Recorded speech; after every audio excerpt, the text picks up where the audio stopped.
Kita pahami dulu persepsinya disamain ya.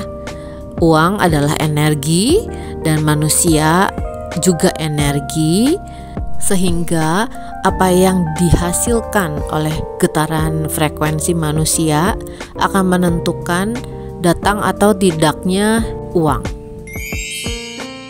Ada 3 kunci yang membuat uang mengejar-ngejar kita yang sudah dilakukan leluhur Jawa. Yang pertama, ojo sambat atau jangan mengeluh. Sambat itu artinya mengeluh, pesimis kalau kita menghadapi hidup, merasa susah, merasa miskin, merasa gak punya uang. Nah, perasaan-perasaan yang seperti itu menurut leluhur Jawa akan membuat uang menjauhi kita.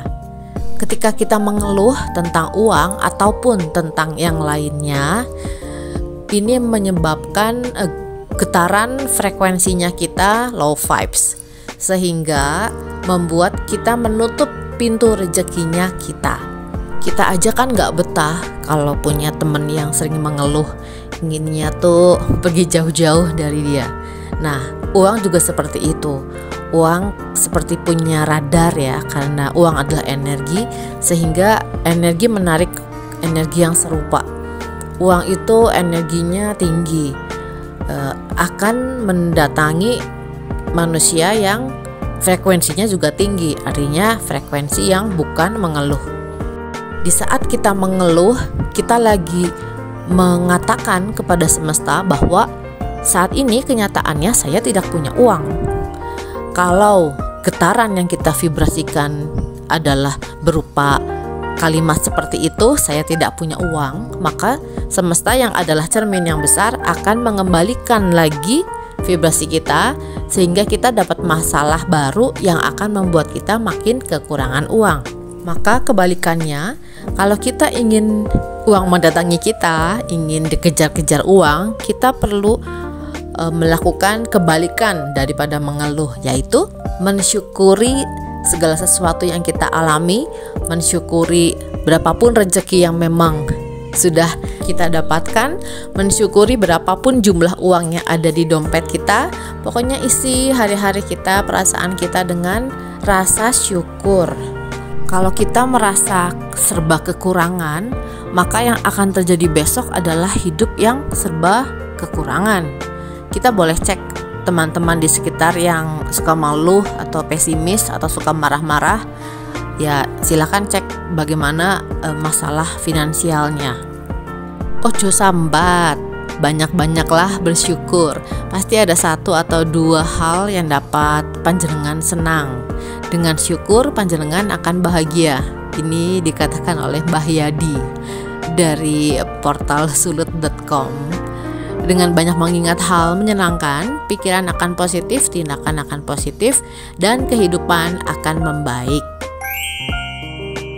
Cara yang kedua adalah mengembangkan unsur tanah dalam diri kita.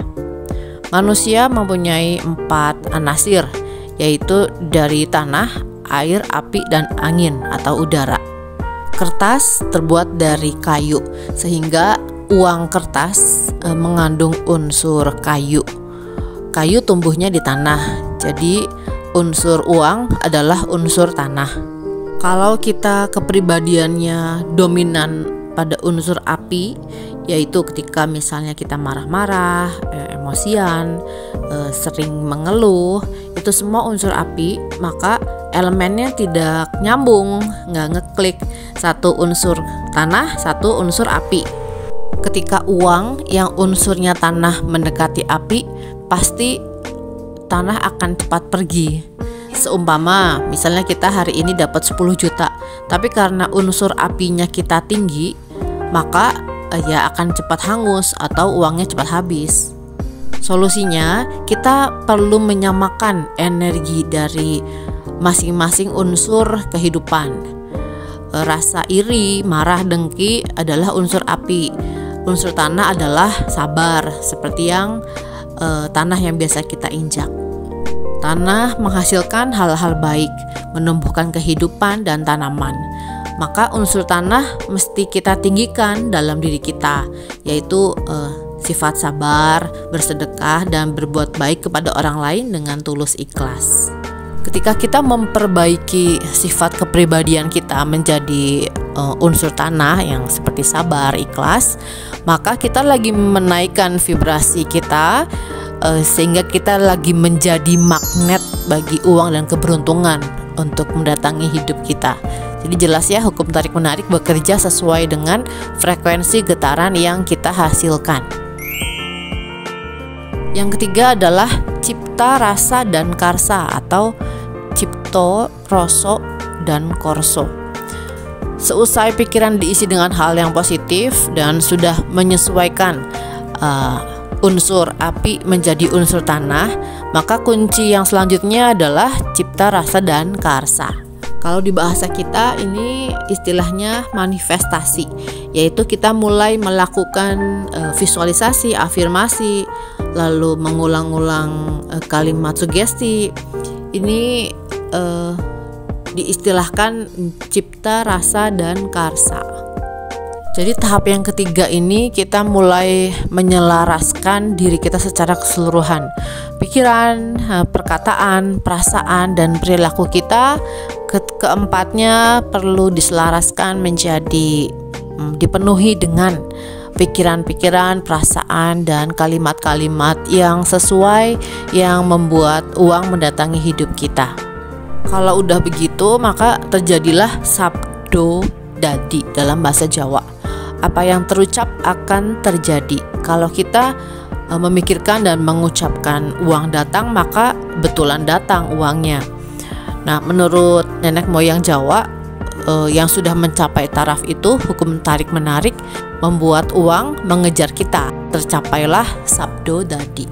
Untuk mencapai taraf cipta, rasa, dan karsa, yaitu dengan menurunkan unsur api dan meningkatkan unsur tanah. Kalau orang Jawa dulu caranya dengan semedi atau meditasi. Kalau kita semedi, gelombang otak akan turun. Ketika kitanya ruwet, pikirannya kesana kemari, kita lagi ada di gelombang otak yang tinggi. Kalau kita semedi, pikiran kita akan berada di gelombang otak yang rendah, atau bisa ya di alfa atau theta.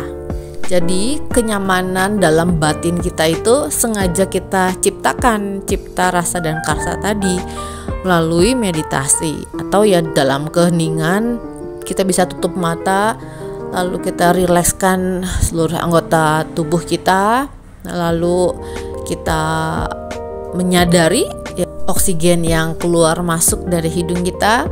Kita misalnya bisa meniatkan menghirup oksigen kemakmuran atau oksigen magnet uang.